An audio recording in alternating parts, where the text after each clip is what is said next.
All right, buckle up, because today we're diving into a world where magic grows on trees. Literally. We're talking Cherry Witch, a TTRPG that's caught more than a few eyes, and for good reason. It's true. This one's got that classic fantasy feel, you know the one, but with a twist. And that twist is, well, cherries. And lots of them, right? Oh, absolutely. From what I've gathered, the creator, Michael Robinson, really leaned into that classic fantasy vibe, but with a fresh coat of paint. He did. The rulebook even has a dedication to Gygax and Arneson. No way. I talk about wearing your influences on your sleeve. I love that. Right.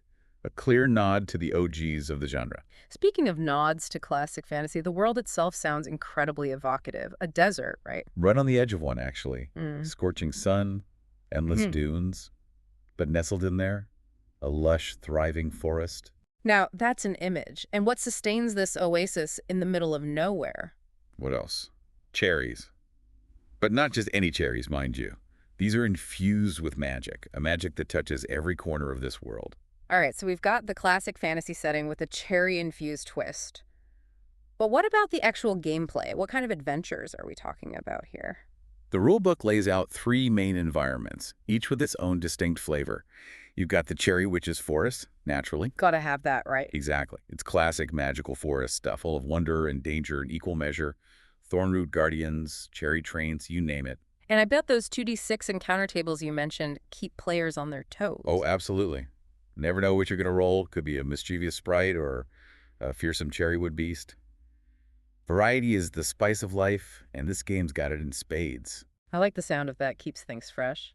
But the forest isn't the only environment, is it? Not even close. We've also got the lost city of Xanaroth, a civilization swallowed by the desert long ago. Okay, lost civilizations. You've got my attention. What can players expect to find there?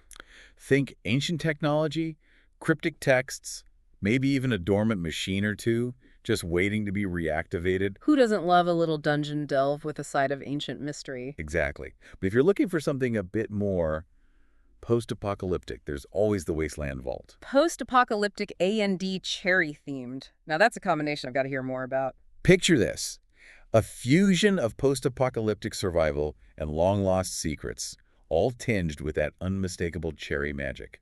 It's a place where danger and discovery go hand in hand, a testament to the enduring power of the past. Okay, you had me at cherry-infused post-apocalypse. This game really does sound like it offers a little something for everyone. It really does. And we haven't even touched on the Cherry Witch's lair yet. Oh, right. That's where things get really interesting. So we've explored magical forests, unearthed lost cities, and even braved a post-apocalyptic vault. All powered by the magic of cherries, of course. Naturally. But a world like this needs some interesting folks running around in it, right? What about the characters? Oh, Cherry Witch has got you covered. All the classic archetypes are there, but the one that really jumps out is the Cherry Warden. The Cherry Warden, yeah. I was really curious about this one. I'm picturing a protector of the forest, someone deeply tied to nature. But what makes this class stand out? It's more than just being a protector. The Cherry Warden is practically woven from the forest's magic. Take their cherry blossom's blessing ability. It's not just healing, it's like shielding your allies with the essence of cherry blossoms, protecting them from mental attacks. Wow, that's cool. So it's not just about dealing damage, it's about nurturing, protecting, really embodying that connection to nature. Absolutely. And then there's Forest's Embrace. Talk about a game changer. Okay, what does that one do? Conjures a magical hammock for a quick nap. Even better. The Cherry Warden literally reshapes the battlefield. Think like vines entangling enemies, trees sprouting up to shield allies. It's like having a touch of the Green Knight's magic at your command. Now that's what I call thematic. I bet players love describing those moments when their Cherry Warden just takes control of the battlefield, all dramatic-like. Oh, for sure. And then there's the Awakened Cherry, which is, well, it's about as Cherry Witch as it gets. Awakened Cherry. Okay, you've got to explain this one. We're talking sentient fruit here, right? You got it. The Cherry Warden can awaken the magic within a cherry, turning it into a loyal companion. Hold on, I can have a little cherry buddy zipping around the battlefield, distracting enemies, maybe delivering a spell or two. Exactly. It's classic RPG companion stuff, but with that Cherry Witch twist. Love it. It's familiar but fresh. I bet that's a big part of what draws people to this game. It's definitely part of the appeal. And there's more. They even have different variants of the Cherry Warden, depending on the environment. Oh, so it's not just a one-size-fits-all kind of class. Nope. You could be an urban cherry warden, tending rooftop gardens and defending your city block with a blend of nature magic and street smarts. That's awesome. See, that's what I love about RPGs. You can take a concept like a cherry warden and really run with it, adapt it to different settings and play styles. Precisely. Keeps things fresh. But we can't forget about the other denizens of this world. What about the monsters? Oh yeah, who are our heroes up against in this cherry-infused world? Well, we've talked about Thornroot Guardians and Cherry Treants, Yeah. but if you want to talk about a real showstopper, you got to meet Rad Scourge. Rad Scourge. Okay, that name alone screams final boss. Oh, he's definitely got what it takes. Imagine, if you will, a giant scorpion. Giant scorpion. Okay, I'm already terrified. Now imagine it's been twisted and mutated by the radiation in the wasteland, warped by cherry magic. We're talking armor class 17, 8d12, plus 32 hit points. Whoa, hold on, back up a bit. Their stats are impressive. This thing sounds like it can take a serious beating. That's not even the half of it. Rad Scourge also has some nasty tricks up its sleeve, or should I say, exoskeleton. Like what? Laying down a smokescreen of cherry-flavored gas? Something like that.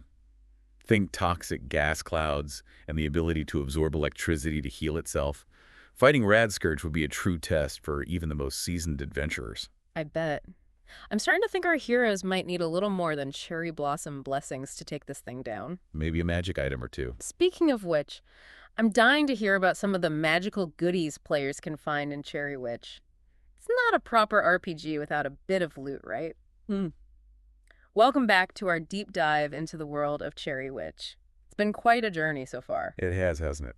From magical forests to radioactive wastelands, it seems like there's a surprise around every corner in this game. And we've only scratched the surface. That's right, because we haven't even talked about the character who ties this whole thing together, the Cherry Witch herself. Saving the best for last. You know it.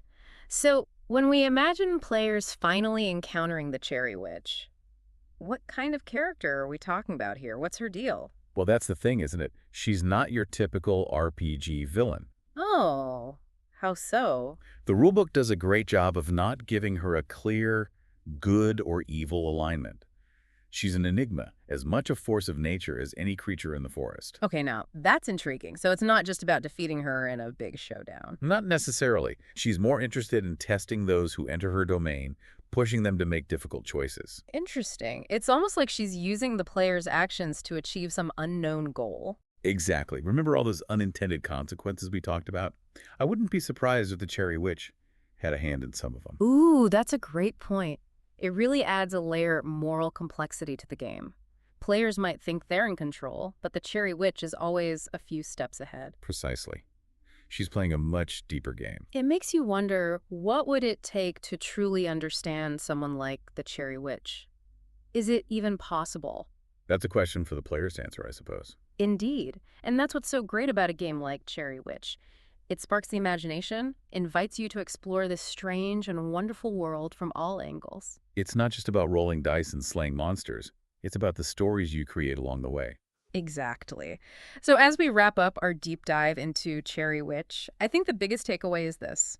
If you're looking for a game that blends classic fantasy with fresh ideas, a game that challenges you to think differently and explore a truly unique setting, Cherry Witch might just be the perfect game for you. couldn't have said it better myself. Okay. So until next time, keep those dice rolling and may your cherries always be magical.